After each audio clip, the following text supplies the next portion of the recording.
மேசராசி நம்பர் 1 ராசி, ஸ்தர ராசி, நெருப்புக்கு உண்டான ராசி, சிகப்புக்கு அதிபதியான ராசி.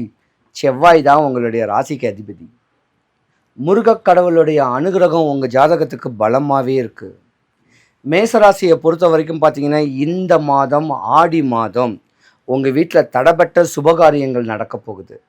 உங்கள் வீட்டில் படித்த பிள்ளைங்களுக்கு நல்ல வேலை வாய்ப்பு கிடைக்க போகுது. வேலை வாய்ப்பு கிடைச்ச பிள்ளைங்களுக்கு திருமண ஆசைகள் பண்ணக்கூடிய தருணமும் இந்த மாதத்துக்கு முன்னதான் நடந்திருக்கும். ஆடி மாதம் அப்படின்னு சொல்லக்கூடிய தருணத்தில் உங்கள் வீட்டு குலதெய்வத்தை நீங்கள் வழிபடணும். உங்கள் முன்னோருடைய அனுகிரகம் கிடைக்கணும். இதெல்லாம் கிடச்சிருந்தா இந்த ஆடி மாதம் மேசராசிக்கு அற்புதமான ஒரு மாதமும் கூட. ஆனால் மேசராசியில் பெண்கள் தான் கொஞ்சம் கவனமாக இருக்கணும்.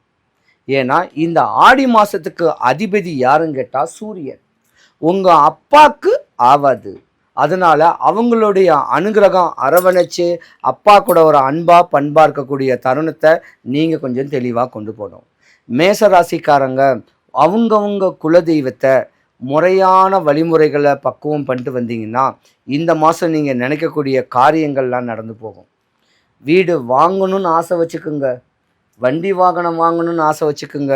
இதெல்லாம் உங்கள் ஆசைகளுடைய பூர்த்தி அடையக்கூடிய ஒரு தருணமும் உங்கள் ராசியில் உண்டு. மேச ராசிக்கு 2025க்கு முன்ன வரைக்கும் மன நோய் இருக்கும், உடல் நோய் இருக்கும், தனக்கு ஏதாவது ஒன்று ஆயிடுமோன்னு சொல்லக்கூடிய எண்ணங்களில் புத்தி பேதலிப்பு இருந்திருக்கும். அதெல்லாமே சரி முடிஞ்சு போச்சு. ஆடி மாதம் முடிஞ்ச உடனே உங்கள் வீட்டில் மனவிழா தான். மேசராசிக்காரங்களுடைய குழந்தைகளுக்கு வர ஆடி மாதத்துக்கு அப்புறம் சுப நிகழ்ச்சிகள் நடக்கக்கூடிய ஒரு தருணம் உண்டு. ஏன்னா நீங்கள் தானே உங்கள் குலதெய்வத்தை வழிபடக்கூடிய வழிபாட்டில் தெளிவாக பண்ணிட்டீங்க. அதனால் இந்த சாந்திகள் உங்களை அடையக்கூடிய நேரமும் உண்டு. மாற்றங்களே ஏற்படக்கூடிய நேரம் மேசராசிக்காரர்களுக்கு உண்டு.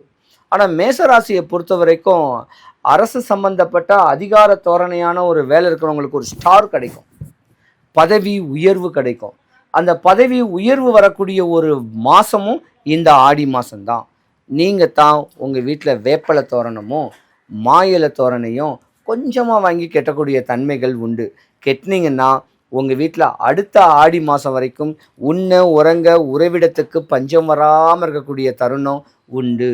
ஆடி மாதம் பொதுவாகவே வாழ்க்கை எல்லாருக்குமே தெளிவான அமைப்பு தான். சூனியங்களே பண்ணியிருந்தாங்கன்னா கூட இந்த ஆடி மாதம் ஒன்றும் பண்ணாது. ஏன்னா நம்ம படுகிற வேப்ப இலை மாலையும் தோரணங்களும் நம்ம வீட்டில் ஒரு எதிர்மறை சக்திகள் கிடைக்கக்கூடிய தருணம் மேசராசிக்காரங்களுக்கு உண்டு.